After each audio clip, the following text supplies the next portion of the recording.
Alors vous parlez de cave, ça tombe bien parce qu'on va parler nous température de service des vins avec notre cher Olivier Pouls.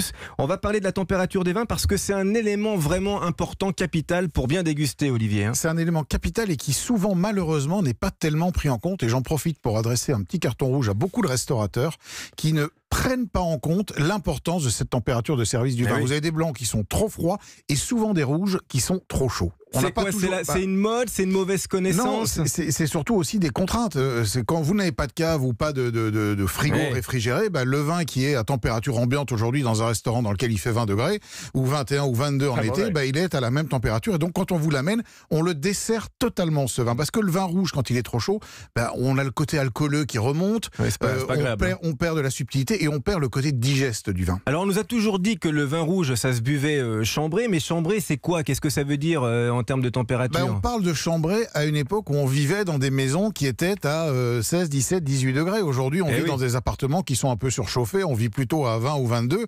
Et donc, c'est une température qui est trop élevée. Donc, chambré, c'est effectivement 15, 16, 17 degrés, qui est la bonne température des vins rouges. Alors, quelles sont les bonnes températures? Tiens, on va essayer d'être un petit peu exhaustif sur les vins blancs, sur les vins rouges pour la dégustation. Alors, le vin blanc, la bonne température, c'est entre 8 et 12 degrés, on va dire, la fourchette. Alors, plus frais pour des vins jeunes, et au plus le vin est vieux, au plus on va monter légèrement la température pour justement ne pas le casser et lui permettre de se développer.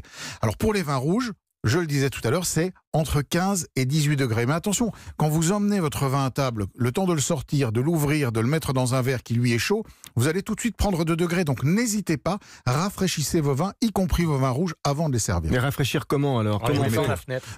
Oui, sur la fenêtre, oui, c'est ce que je fais moi. Alors quand il fait frais, évidemment c'est parfait. En été, c'est moins bien. Attention de ne pas refermer la fenêtre et le faire tomber en bas.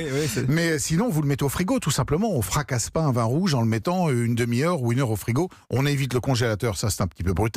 Et puis, dernière solution, vous pouvez aussi acheter, vous savez, des poches qui sont réfrigérantes qu'on vend chez les cavistes, que vous laissez au congélateur, vous mettez cette poche autour de votre bouteille, ça va permettre à la température de baisser assez rapidement. Alors pour les vins blancs, vous nous dites que la température idéale c'est entre 8 et 12 degrés. Comment on fait pour atteindre cette température? On le met au frigo, mais on y pense longtemps avant parce que l'inertie thermique d'une bouteille de vin il fait 4-6 degrés au frigo. Est assez faible. Mais le temps de le sortir, une fois encore, de le servir tranquillement, vous allez l'avoir à 8-12 degrés. Et puis vous ne le buvez pas en 5 minutes, donc il va remonter en température aussi au moment du repas.